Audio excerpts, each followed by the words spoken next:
사랑하는 여러분, 오늘 말씀을 보니까 바울이 이제 아테네를 떠나서 고린도로 왔습니다. 오늘 1절의 말씀이 그렇게 되어 있지요. 그 후에 바울이 아테네를 떠나서 고린도에 이르러라고 그렇게 되어 있습니다.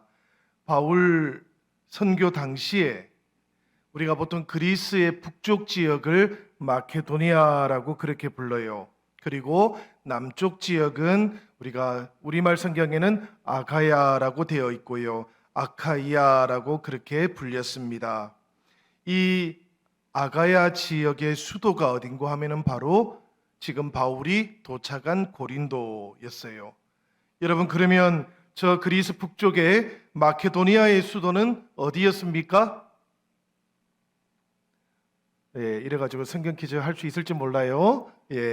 저 마케도니아 지역의 수도는 빌립보였습니다, 여러분. 그 빌립보가 마케도니아 그리스 북부 지역의 수도였고, 그게 또 남쪽의 아가야 지방의 수도가 바로 고린도다라는 것 기억하시면 되겠어요. 그만큼 중요한 도시라는 이야기입니다. 그리고 인구가 많은 도시였다라는 그런 이야기지요. 이 아테네에서 고린도까지 지금은 자동차로 한 1시간 반 정도 걸립니다. 그 당시에 걸어서 사흘 길이었다 그럽니다. 그런데 이 고린도는 로마에 정복당한 다음에 꽤 오랫동안 그냥 폐허로 방치가 되어 있었다 그래요. 그러다가 바울이 복음을 전하러 오기 약 100년쯤 전에, 지금 바울이 대략 한 55년, 56년, 또 59년 이런 설이 있습니다. 대략 그런 걸 생각해 보면 100년 전이라고 하면 BC 44년경에 이 로마 황제 우리 율리우스 시저가 이 고린도를 다시 재건한 것이지요. 그래서 로마에서 퇴역한 군인들, 그 다음에 노예였다가 자유인이 된 그런 사람들을 이 고린도로 많이 보냈습니다. 그래가지고 이 고린도에 이주시켜가지고 도시를 재건하도록 그렇게 했던 것이지요. 그게 더해서 이 고린도는 지역적으로 보면 상업이라든지 무역이 잘 발전할 수 있는 그런 지역이기도 했습니다. 그래서 이 지역의 유럽 사람들, 아프리카 사람들, 그리고 저 터키에 있는 소아시아 사람들이 많이 와서 체류를 하게 되었어요.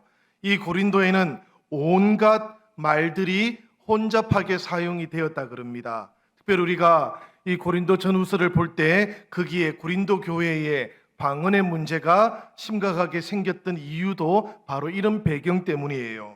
여러분들이 지도를 통해서 고린도를 한번 보도록 하겠습니다. 여러분들 저기에 보니까 고린도가 나오지요. 우리가 저기 마케도니아 북쪽을 보면 빌립보도 오른쪽에 보이고 쭉 밑으로 내려와서 보면 고린도가 있습니다. 이 고린도는 우리가 보통 저 고린도가 있는 저 지역을 펠레폰네소스 반도라고 그렇게 불러요. 이 펠레폰네소스 반도의 입구에 있는 도시입니다. 고린도라는 데가. 그리고 또 보니까 이 아테네하고 고린도가 이어지는 곳에 아주 좁은 육지가 하나 있다, 그지요? 저 육지가 사실 지금은 없어요. 지금은 육지가 없어요. 그러니까 저 그리스하고 이 펠레폰네소스 반도가 떨어져 있습니다. 왜 그런가 하면 저기에 운하를 만들어 버렸거든요. 그런데 바울 당시에는 저기가 육지로 이어져 있었어요. 우리가 지금 다음 한번 그림 한번 보여주시겠습니까? 저기에 보면은 지금 저 고린도가 있는 저 지역에 옛날에는 이제 배들이 지나오려면은 고린도의 왼쪽이든 오른쪽이든 간에 배가 지나가기가 어려웠어요. 운하가 없으니까, 그죠? 그러면은 어떻게 가야 되는가 하면 저 반도를 삥 돌아서 가는 거예요. 한 300마일 정도 되었다 그럽니다. 그런데 바울 당시의 사람들이 배를 저렇게 삥 돌아서 갔을까요? 사실 저렇게 가지 않았다 그럽니다, 여러분. 제가 이제부터 잠깐 그것을 보여주려고 하는데 한번 다음 그림도 한번 보여주시겠습니까? 이 그림이 바로 지금 가지고 있는 운하입니다. 저 운하는 완전히 이제 그리스 본토하고 펠레폰네소스 반도가 딱 분리가 된 거예요. 그런데 저기 중간에 보니까 다리가 하나 보이죠, 그죠? 저 다리를 통해서만 차들이 이동을 합니다. 사람들도 다닐 수 있다 그래요. 여하튼 지금은 땅으로는 보면 완전히 떨어져 있는 곳인데, 그런데 바울 당시에는 저기가 이어져 있었어요. 그리고 저 위쪽이나 아래쪽은 항구였다 그럽니다. 그러니까 위쪽에서 오는 것은 이태리에서 들어오는 배들이고요, 아래쪽에서 오는 것은 저 우리 소아시아라든지 아니면 아테네에서 오는 배들이기도 한데, 저기를 지금은 똑바로 통과해서 가니까 쉽게 갈 수 있겠지요. 그런데 옛날에는 저기를 그렇게 갈 수가 없었다 그럽니다. 어떻게 갔을까요? 한번 다음 그림 한번 보여주시겠습니다. 저기에 보면 디올 코스라고 하는 저기에 궤도 구간이 있었다 그래요. 배들이 항구에 도착한 다음에 사람들이 그 배를 끌어당겨 가지고 궤도 위에다가 배를 올려놓고는 저걸 끌고 갔다 그럽니다. 저 길을 통과시켜 갔다 그래요. 육지를 통과해서 배들이 지나갔다라는 이야기예요. 이 디올코스가 지금의 그 철도 있지 않습니까? 철도의 기원이 되었다 그럽니다. 그런데 항구에 배가 도착하면은 그냥 배를 땡겨 가지고는 이동이 어렵겠지요, 그죠? 그러니까 배 밑에다가 이렇게 트롤리 같은 거, 바퀴 비슷한 걸 딱 연결을 시켰다 그럽니다. 그리고는 저기 철길 비슷한 저런 돌길을 스케암인데요, 저게 저 위에다가 배를 이렇게 딱 올려가지고 끌고 가는데, 대략 사람이 한 140명 정도가 끌어당겼답니다. 지금 조금 전에 봤던 저 그림은 사람이 몇 명 없는 것 같이 보이지 않습니까? 그러나 그 당시 이 사용했던 갤리선이라고 하는데요, 저 갤리선을 끌어당기는데 사람이 꽤 많이 필요했던 것이지요. 돈을 좀 더 많이 지불하면 한 180명까지도 끌어당겼다 그럽니다. 그래가지고 저기를 통과해서 다음 항구까지 가는데 3시간 정도 걸렸다 그래요. 그러니까 할만하지 않겠습니까, 여러분? 본래 저기 거리가 한 400km 정도, 지중해 바다를 돌아서 가면 100km, 400km 정도 가야 된답니다. 그런데 한 3시간 만에 이렇게 갈 수 있기도 하고요. 또 지중해 바다가 그 당시에 작은 배들에게는 대단히 위험했다 그래요. 큰 바다로 나가는 것이 좀 위험도 있기 때문에 그 당시 항해하던 사람들은 저 궤도 구간을 대부분 다 이용을 했다 그래요. 그러면 이 고린도 양쪽 항구에 이태리에서 오는 배들, 그 다음에 소아시아라든지 아테네에서 오는 모든 배들이 전부 다 이 고린도에 와서 멈추어 있을 것 아닙니까? 그러면 항구가 어떻게 되겠어요? 사람들로 넘쳐나겠지요. 사람들로 넘쳐나면은 그곳의 경제가 어떻게 되겠습니까, 여러분? 번성하겠지요. 지금 코로나 때문에 사람들이 모이지 못하니까 경제가 금방 어려워지지 않습니까, 그지요? 똑같은 이치입니다, 그지요? 이 고린도에 사람들이 많이 모여들게 되니까 그곳의 경제가 계속해서 번창해 갔다라는 그런 이야기입니다. 엄청나게 이 고린도라는 도시가 발전하게 되었다, 그런 이야기인데요. 이 양쪽에 있는 항구의 이름이 하나는 레키움이라는 항구였다 그럽니다. 그리고 또 하나의 항구는 겐그레아라는 항구고요. 겐그레아는 여러분들이 들어보셨지요? 이 2차 바울의 전도 여행이 끝나는 곳이 어딘가 하면은 바로 겐그레아라는 곳입니다. 사실 바울의 2차 전도 여행은 저 시리아 안디옥에서 시작해가지고 이 고린도에서 사실은 끝나는 거예요. 끝나고 난 다음에 바울이 다시 이제 비시디아 안디옥을 거쳐서 시리아 안디옥으로 돌아가는 그 길을 어디에서부터 시작하는가 하면 이 겐그레아라는 항구에서 시작하는 거예요. 배를 타고 돌아가려고 하는 거죠.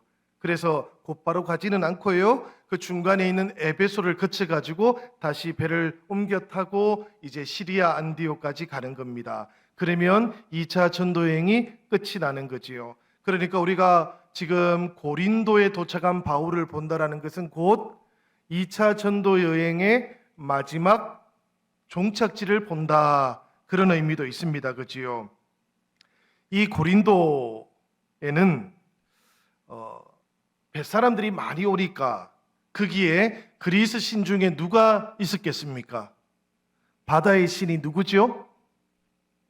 예, 포세이돈. 이 그리스에서는 이 바다의 신이었어요.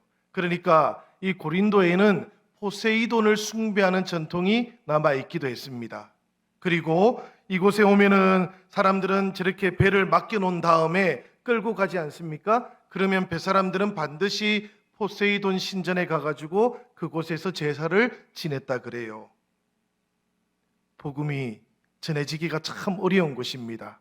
여러분, 요즘 또 해안 지역에 가면 생각보다 복음이 전해지기가 대단히 어렵다는 것 알고 계시지요? 그 해안 지역에는 옛날부터 미신이 굉장히 많았다 그럽니다. 왜냐하면 늘 위험에 처하기 때문에 그래요. 바다라는 곳이 늘 불확실한 곳이기 때문에 그런 것이지요. 이 고린도도 그랬습니다. 그래서 뱃사람들은 늘 신전에 가서 먼저 이 포세이돈에게 제사를 지낸 다음에 그들이 뭘 했는가 하면 이 고린도 도시 안으로 쫙 들어가면 그 고린도 도시 안에 포도주를 파는, 요즘으로 치면 주점, 술집이 한 30개씩 40개씩 막 길을 쫙 이어가지고 있었다 그래요. 그곳에 가서 이 뱃사람들이 술을 마시고 있었다 그럽니다. 이 고린도에서 보면은 맞은편에 산이 하나 있어요. 해발 575m 정도 되는 산인데 그 산의 이름이 뭔가 하면 아크로고린도라고 합니다. 그런데 이것이 중요한 게 뭔가 하면 이 아크로고린도 제일 위쪽이 평평한 산이라 그래요. 그곳에 신전이 있었습니다. 그 신전이 무슨 신전인가 하면 아프로디테 신전이었다 그래요. 이 아프로디테가 저 로마에서는 비너스지요. 이게 미의 여신입니다. 이 아프로디테 신전이 있었고요. 이 신전에 사제들이 있었는데 여사제들이 있었다 그래요. 대략 1000명이 넘는 여사제들이 그곳에 있었는데 이 여사제들이 아프로디테의 이름으로 이 고린도에서는 매음을 했다 그럽니다. 그러니까 매춘부드리기도 했다라는 이야기지요. 이 뱃사람들이 성 안에 들어와 가지고 포도주를 판매하는 주점에 가면 바로 이 아프로디테 사제들이 그곳에서 매춘을 했다 그럽니다. 그러니 이 고린도가 성적으로도 얼마나 문란한 곳이었겠습니까? 그래서 로마 전역에서 이 고린도 사람들처럼 행동한다라는 말이 있는데요. 이 보면은 고린티아 조마이라고 그렇게 불러요. 여기에 보면 고린도라는 말이 사실은 조금 들어있는 거지요. 그래서 이 고린도 사람들처럼 행동한다라는 말이 로마 전역에서는 어떤 의미로 사용되었는가 하면 음란한 사람들이다라는 그런 뜻으로 사용이 됐다 그래요. 그 정도로 이 고린도는 성적으로도 문란한 곳이었다라는 그런 이야기입니다. 바로 이런 곳에 지금 바울이 도착한 거예요. 바울의 2차 전도 여행의 종착지가 이런 곳이었다라는 이야기입니다. 여러분, 우리는 지금 사도의 행전을 통해서 고린도를 보고 있습니다만은 제가 조금 전에 설명해 드렸던 이 고린도라는 도시의 특징을 잘 이해하면 우리가 고린도서를 읽을 때에 대단히 이해가 쉽습니다. 왜 고린도 전후서에 이런 이야기들이 나올까 생각해 보면 고린도라는 도시 특성 때문에 그런 거예요. 여러분들이 이 고린도 이야기들을 오늘 읽으면서 다시 한번 여러분들 가정으로 돌아가시면 다음 주 오시기 전까지 고린도 전후서를 한번 읽어보시기를 바랍니다. 그러면 이 뜻이 이런 말이구나라는 것을 쉽게 이해할 수 있게 될 거예요.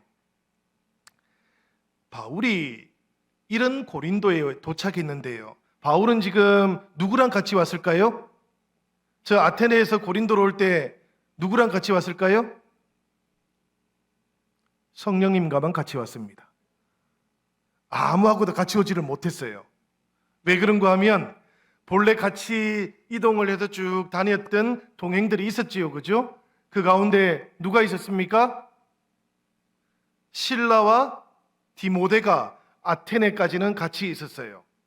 본래 베레아까지 도착했을 때에 밤에 바울이 탈출을 했지 않습니까? 그죠? 그때 바울 혼자 올 수밖에 없었어요. 아테네에.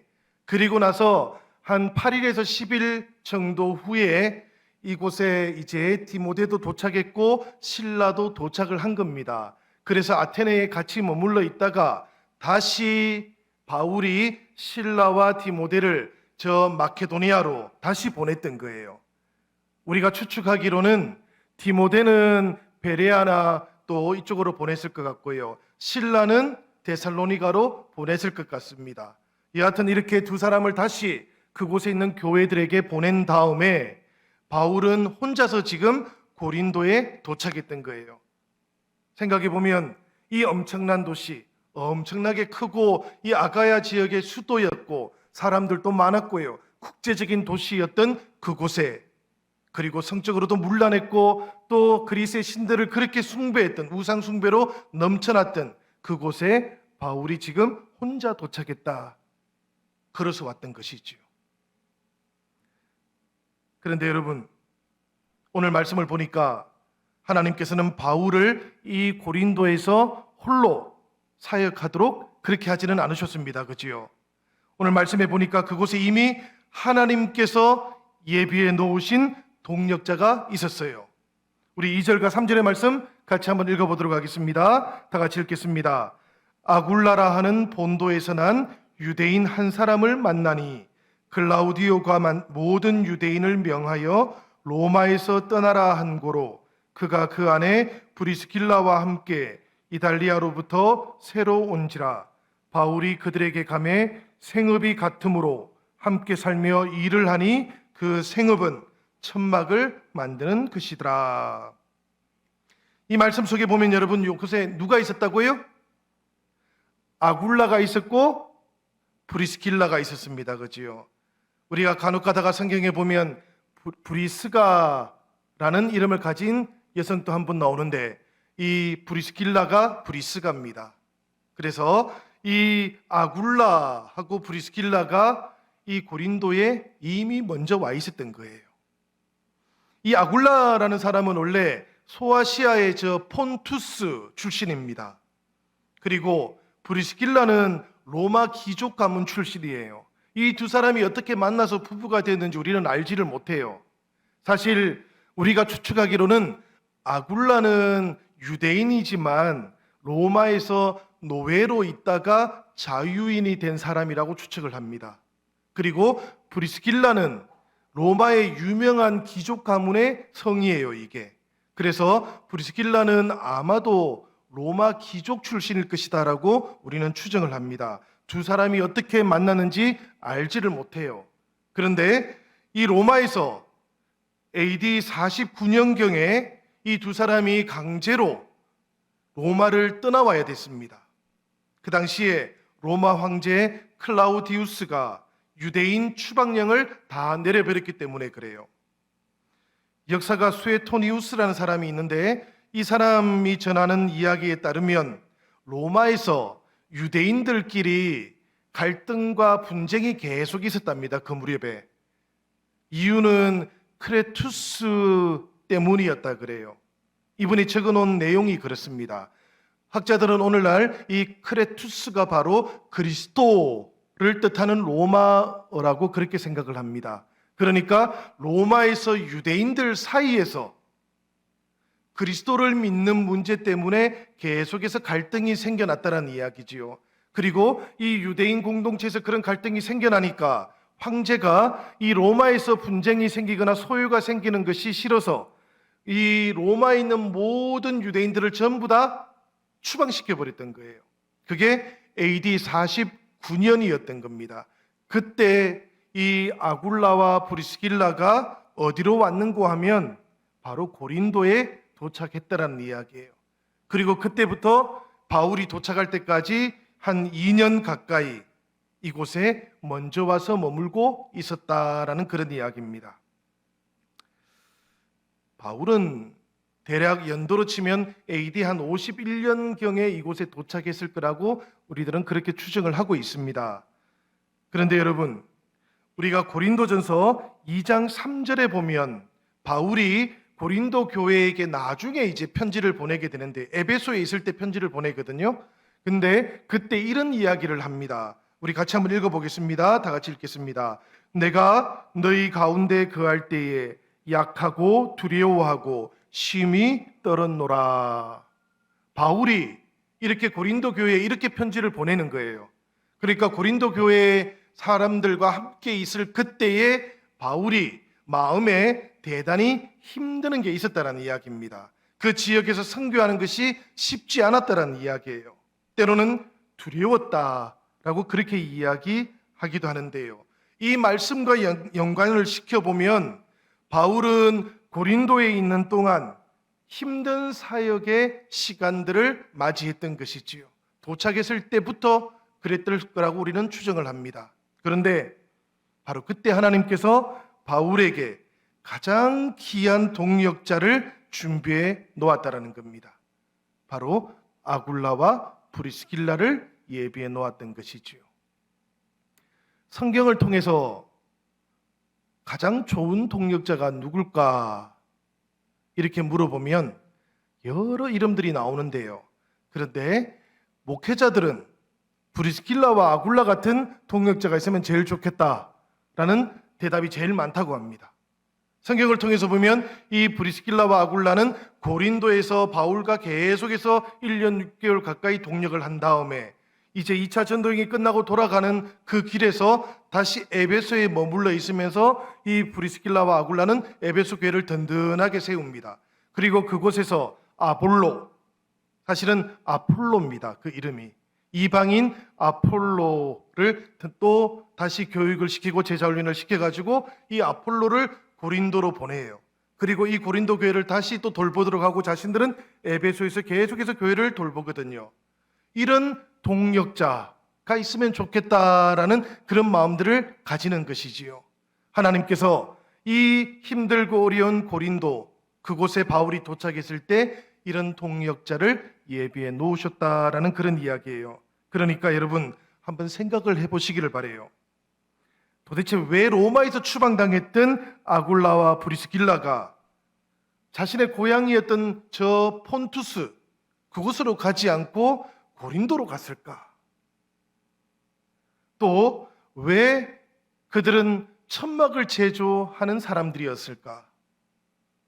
그들이 어떻게 수많은 유대인들 가운데에서도 바울과 이 브리스길라 아굴라를 만나게 하셨을까?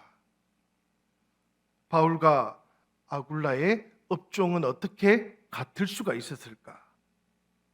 사실 돌아보면 수많은 우연들이 그곳에 있는 것 같아요. 그렇죠? 그런데 생각을 해보면 그 수많은 우연들이 다 우연이 아닌 것이지요. 여호와 일에 하나님께서 이미 예비하고 준비해 놓았던 것이기도 한 것이지요. 저는 이것이 참 중요하다 생각됩니다. 우리가 어떤 일을 맞이할 때에는 다 우연 같아요. 그리고 지나고 보면 그곳에 하나님의 뜻이 있고 하나님의 은혜가 있다는 것을 깨닫게 됩니다. 그런데 여러분, 뒤늦게 나중에 깨닫게 되는 것은 큰 의미가 없어요. 처음에는 뒤늦게 깨닫게 될 수도 있습니다. 그러나 우리가 하나님과 동행하고 하나님의 뜻을 계속해서 깨닫는 그런 과정들을 거쳐가다 보면 어느 순간인가부터는 이제 미리 우리가 깨닫고 알아야 되는 것이지요. 이것이 우연이 아니고 이것이 하나님의 뜻이 있고 하나님의 계획이 그 속에 있다는 것을 우리가 믿음으로 바라보고 또 깨달을 수 있어야 되는 것이지요. 그래야 우리가 믿음으로 살아가는 사람들인 것이지요. 저는 지금 우리가 같은 시간에 같은 장소에서 함께 예배드리는 것, 함께 비전을 나누는 이것도 기대가 됩니다. 하나님께서 우리들을 통해서 어떤 일을 하실지 1년 전만 해도 전혀 몰랐던 저와 여러분들이 만나서 함께 꿈꾸게 하시고 함께 이 어려운 코로나19의 시대도 견뎌 나가게 하시고 그리고 난 그 다음에 우리를 통해서 하나님께서는 어떤 일을 이루고자 하시는지 기대가 돼요. 전혀 모르고 지내던 성도님들을 만나게 하시고 이 교회라는 곳에서 함께 신앙생활을 하게 하시는 하나님의 뜻은 또 어디에 있을까? 저는 기대가 됩니다. 그저 우연이 아니라 이곳에 하나님의 뜻이 있을 것이기 때문에 기대가 되는 것이지요. 우리 영신교회를 찾아오시는 모든 성도님들, 그분들도 하나님의 뜻과 하나님의 계획을 가지고 이곳으로 부르심을 받는 겁니다, 여러분. 우리가 누군가를 전도한다면 우리가 하는 것이 아니라 우리를 통해서 하나님께서 그들을 부르시는 것이지요.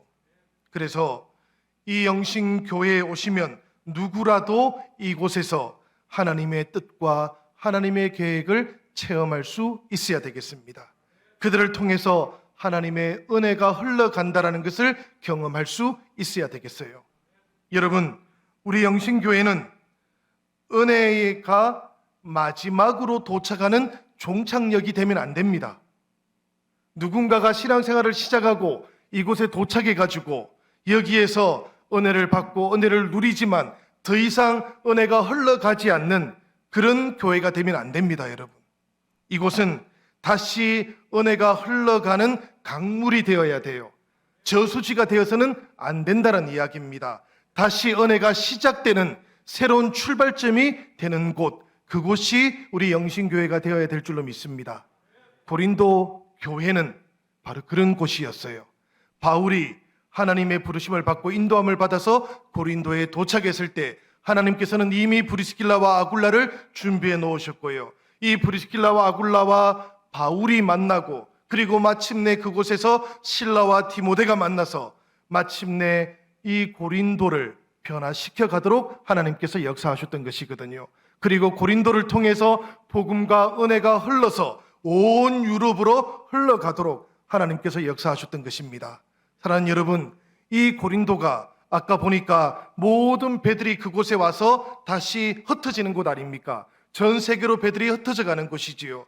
하나님께서는 그곳에서 복음도 전 세계로 흘러갈 수 있도록 그렇게 계획하시고 바울과 또 브리스길라와 아굴라를 준비해 놓으셨던 것입니다.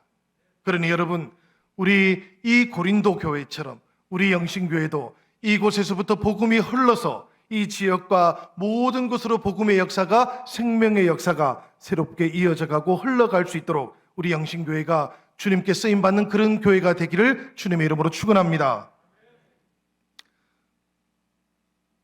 브리스길라와 아굴라가 생업이 똑같았어요. 그죠? 천막을 만드는 일이었어요. 그래서 주중에 바울이 이 아굴라의 집에서 살았다 그럽니다. 천막을 같이 지었어요.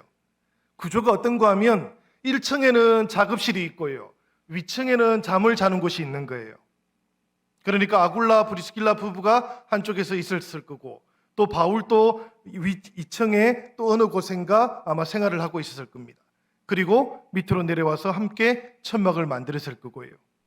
그곳에서 주중에는 같이 일했고 오늘 성경의 말씀을 보니까 안식일이 되면 바울이 어디로 가서 복음을 전했습니까? 다시 회당으로 갔던 거예요. 로마에서 유대인들이 추방당했으니까 지금 이 고린도에 유대인들이 얼마나 많았겠어요, 여러분. 그러니까 이 유대인들이 회당에 계속해서 모였을 거 아닙니까? 바울이 안식일만 되면 회당을 찾아가서 복음을 전했던 것이지요. 4절의 말씀이 그렇습니다, 여러분. 안식일마다 바울이 회당에서 강론하고 유대인과 헬라인을 권면하니라 라고 이렇게 되어 있지요. 이때 성경의 말씀을 보면 실라와 디모데가 고린도로 합류를 했어요. 안식일마다 복음을 전하던 어느 때인가 도착하게 된 것이지요. 저는 이 장면을 한번 상상을 해보았습니다, 여러분. 복음을 위해서 흩어졌던 바울과 실라와 디모데를 한번 생각해 봤습니다. 그들이 갔던 곳은 첫 번째는 베레아, 그리고 데살로니가지요. 이 베레아나 데살로니가는 모두가 다 박해를 받았던 곳입니다. 박해를 받으면서도 어렵게 교회들이 세워졌던 곳이에요. 아테네도 바울은 그곳에서 조롱을 받았고 비방을 받았던 곳이고요. 그리고 지금 고린도로 왔습니다. 이들이 흩어져 갔던 모든 곳은 결코 쉬운 곳이 아니었습니다. 복음을 위해서 그들은 목숨을 걸었을 거예요. 그리고 난 다음에 다시 흩어졌다가 지금 만나게 된 거죠. 하나님께서 그들을 통해서 어떤 역사를 이루어 주셨는지, 생명의 역사가 그 마케도니아 지역에서 그리고 아테네와 이 고린도에서 지금 어떻게 일어나고 있는지를 그들은 서로 나누었던 겁니다. 그렇게 은혜를 나누어 가는 동안에 그들 사이의 기쁨이 얼마나 새로웠겠어요. 그렇게 만났습니다. 함께 은혜를 나누었어요. 그러는 동안 바울은 하나님의 말씀에 새롭게 사로잡힙니다. 이제까지도 성령께서는 바울을 붙잡고 인도해 가셨지만 이 실라와 그리고 디모데를 새롭게 만나서 성령께서 어떻게 역사하셨는지를 듣게 되었을 때 바울은 다시 한번 고린도에서 하나님의 말씀에 의해서 새롭게 붙잡힌 바 되었다고 오늘 말씀은 전하고 있어요. 5절의 말씀인데 우리 같이 한번 읽어보도록 하겠습니다. 다 같이 읽겠습니다. 실라와 디모데가 마게도냐로부터 내려오매 바울이 하나님의 말씀에 붙잡혀 유대인들에게 예수는 그리스도라 밝히 증언하니. 여기에 보면 여러분 하나님의 말씀에 바울이 지금 붙잡혔다 그러지 않습니까? 계속해서 하나님의 말씀을 전해 오고 있었는데요. 그런데도 불구하고 다시 한번 바울이 하나님의 말씀에 강력하게 사로잡혔다라고 그렇게 성경은 강조해 주고 있는 것이지요. 디모데와 실라 때문입니다, 여러분. 동역자들 때문이에요. 하나님의 말씀에 강력하게 새롭게 사로잡힌 이유는 영적인 동역자들이 다시 찾아왔고 만났고 은혜를 나누었기 때문에 그런 겁니다. 사실 우리에게도 이런 동역자가 필요해요, 여러분. 우리가 신앙생활을 하고 교회 생활을 할 때는 이런 영적인 동역자가 무엇보다 필요합니다. 함께 은혜를 나누어야 되고요. 어떻게 성령께서 하나님께서 역사하고 계시는지를 서로 나눌 수 있는 사람이 무엇보다 필요합니다, 여러분. 여러분들도 이런 영적인 동역자들을 가지고 계시지요. 하나님의 은혜를 나눌 수 있는 사람을 가지셔야 됩니다. 혹시라도 가지고 있지 않다면 찾으시기를 바라요. 말씀에 강력하게 사로잡힐 수 있기 때문에 그렇습니다. 하나님의 은혜를 새롭게 만날 수 있기 때문에 그런 거예요.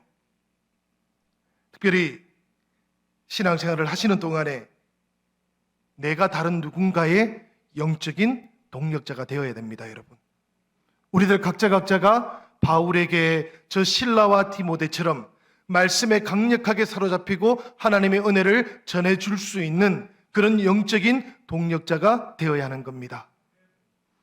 바울이 디모데를 어떻게 생각했는지 디모데후서 1장 3절과 4절의 말씀을 한번 우리 같이 읽어보기를 원합니다. 우리 세번역 성경인데요. 한번 같이 읽겠습니다. 다 같이 시작. 나는 밤낮으로 기도를 할 때에 끊임없이 그대를 기억하면서 하나님께 감사를 드립니다. 나는 그대의 눈물을 기억하면서 그대를 보기를 원합니다. 그대를 만나 봄으로 나는 기쁨이 충만해지고 싶습니다. 바울이 디모데를 생각하면서 이렇게 편지를 보내는 거예요. 나이 차이가 많이 나지만 디모데와 바울은 정말로 영적인 동역자였거든요. 그냥 단순한 인간 관계가 아니었거든요. 우리가 하나님의 나라를 이루어가고 우리 영신교회가 하나님의 나라를 전하는 도구가 되기를 원하신다면 우리 안에 이런 동역의 관계들이 많아져야만 됩니다, 여러분. 세상의 친분을 넘어서는 영적인 동역이 이루어져야 된다라는 그런 이야기예요. 교회 바깥에서 만나는 친구들보다 함께 교회를 이루어가는 지체들이 비교할 수 없이 기쁨이 되어야 됩니다. 그래야 우리가 영적인 동력이 이루어진다고 그렇게 말할 수 있는 것이지요. 여러분들의 관계가 이런 영적인 동력의 관계가 되기를 바랍니다. 여러분들에게 제가 여러분들에게 바로 이런 영적인 동력자가 되기를 주님의 이름으로 부탁을 드립니다. 저는 바울이 바로 이런 영적인 동력자들을 만났기 때문에 다시 회당으로 가서 계속해서 복음을 전했고 더욱더 강력하게 전했다고 그렇게 생각이 됩니다. 우리 6절의 말씀도 한번 읽어볼까요? 이어지는 말씀입니다. 6절입니다. 그들이 대적하여 비방하기를 바울이 옷을 틀면서 이르되 너희 피가 너희 머리로 돌아갈 것이요 나는 깨끗하리니 이후에는 이방인에게로 가리라 하고. 여러분, 바울이 말씀에 더욱더 깊이 사로잡혀가지고 회당에 가서 말씀을 전했어요. 그러자 회당에서 어떤 일이 있었는가 하면 바울을 향해서 비방과 핍박이 더 세졌다 그럽니다. 그런데 이것을 우리는 잘 이해를 해야 돼요. 만약에 여러분, 바울이 그곳에 가서 복음을 전했는데 아무런 일도 일어나지 않았다면 회당에서 그리고 유대인들이 바울을 박해했겠습니까? 그랬을 리가 없지요. 그런데 바울이 말씀에 사로잡혀가지고 이 고린도에 있는 회당에 가서 말씀을 막 전하고 하니까 그곳에서 말씀의 역사가 일어나는 거죠. 성령의 역사가 일어나는 거죠. 그러니까 회당에 있던 유대 지도자들이 바울을 박해하기 시작하는 겁니다. 그래서 바울이 지금 이런 이야기를 하는 거예요. 바울이 옷을 틀면서 나는 이후로는 이방인에게로 갈 것이다 라고 그렇게 선언했던 겁니다. 사실 복음을 듣기 원하고 갈급해하는 고린도의 이방인들에게 더욱더 긴급하게 복음 전하는 일이 더 시급하다라고 그렇게 이야기하는 거예요. 지금 회당에 가서 복음을 많이 전했습니다. 바울이 이 고린도에 있는 동안에. 그런데 복음을 계속 전하는 동안 박해가 계속 일어나는 것이지요. 그런데 이 고린도의 회당 안에도 유대인들 말고 이방인이지만 여호와 하나님을 믿는 사람들이 많이 있었던 거예요. 그런데 그들이 복음의 반응을 보였던 것이지요. 그리고 또 이 회당 주변에 있던 사람들 가운데서도 바울의 복음을 듣고는 관심을 보이기 시작하는 것이지요. 그래서 바울이 이제는 이 고린도 회당 주변에 있는 이방인에게도 내가 가야 되겠다 그렇게 이야기하는 겁니다. 7절의 말씀은 바로 그런 상황을 우리에게 알려주는 것이지요. 우리 7절 말씀 한번 보도록 하겠습니다. 거기서 옮겨 하나님을 경외하는 디도 유스도라 하는 사람의 집에 들어가니 그 집은 회당 옆이라. 집주인이 누구라고요, 여러분? 디도 유스도라고 합니다. 이 이름은 그냥 로마식 이름이에요. 그러니까 이 사람은 로마 사람이라는 이야기입니다. 그런데 이 사람이 바울을 지금 자기 집으로 초대한 거예요. 바울이 그냥 무작정 이 집으로 간 게 아니에요, 여러분. 그렇게 갈 수는 없겠지요. 그런데 이 디도 유스도가 바울을 자기 집으로 초대하는 겁니다, 지금. 왜 초대했겠습니까? 하나님의 말씀, 복음을 듣고 싶어서 그런 거예요. 이 사람이 성경의 말씀에 보니까 하나님을 경외하는 사람이었어요. 하나님을 경외하는 디도 유스도라고 그렇게 나오지 않습니까? 이방인이었지만 여호와 하나님을 믿는 사람이었다라는 이야기입니다.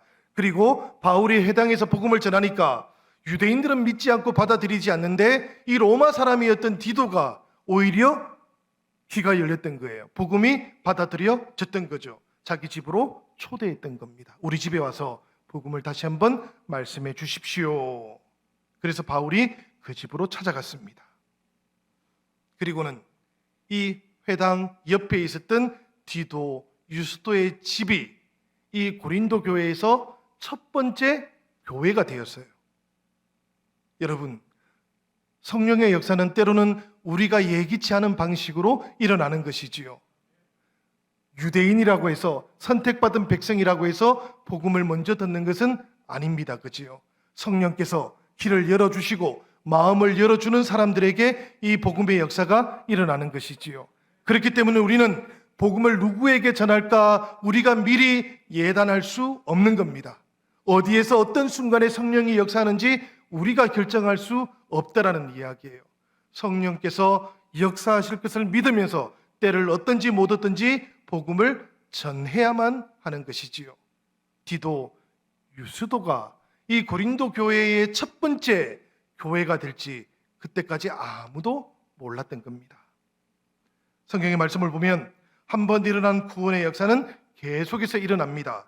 8절에는 보니까 회당장이었던 그리스도보가 온 지방과 함께 복음을 받아들였다 그럽니다. 여러분, 이 그리스보는 회당장이니까 당연히 누구겠어요? 유대인이겠지요. 그런데 복음의 역사가 이 사람에게서 일어났던 겁니다.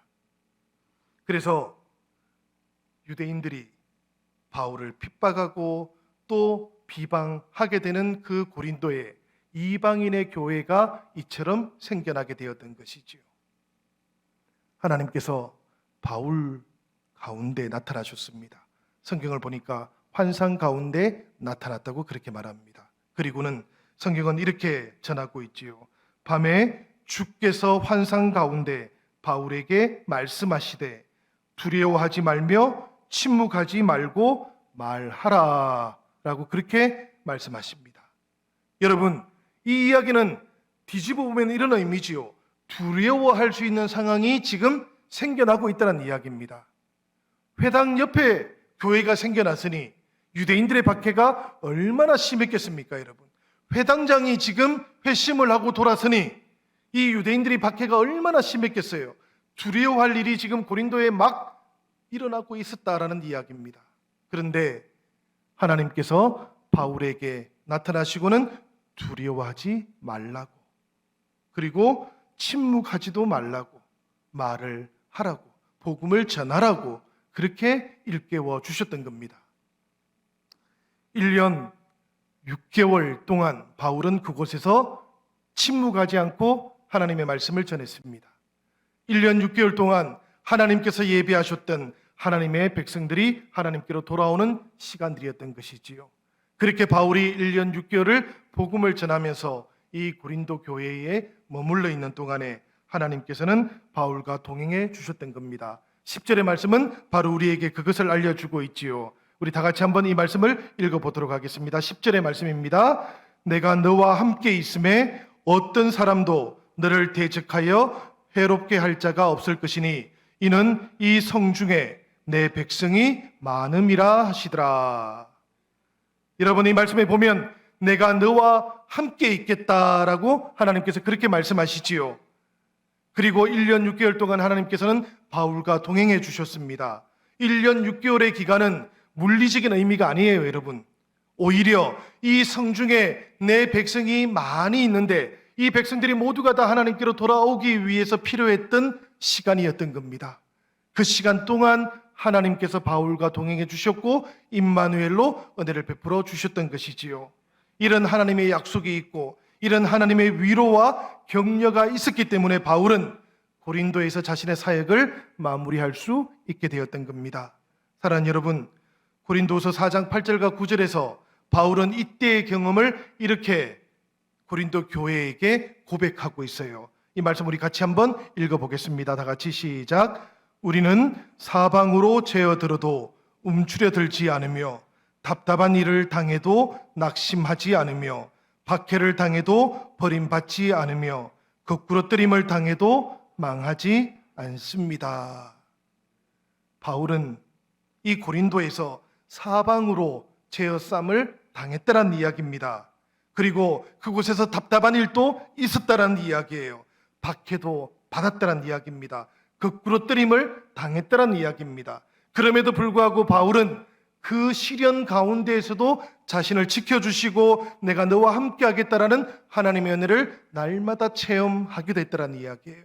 시련만 있었던 것은 아니라는 이야기입니다. 위협과 박해만 있었던 것이 아니라는 이야기입니다.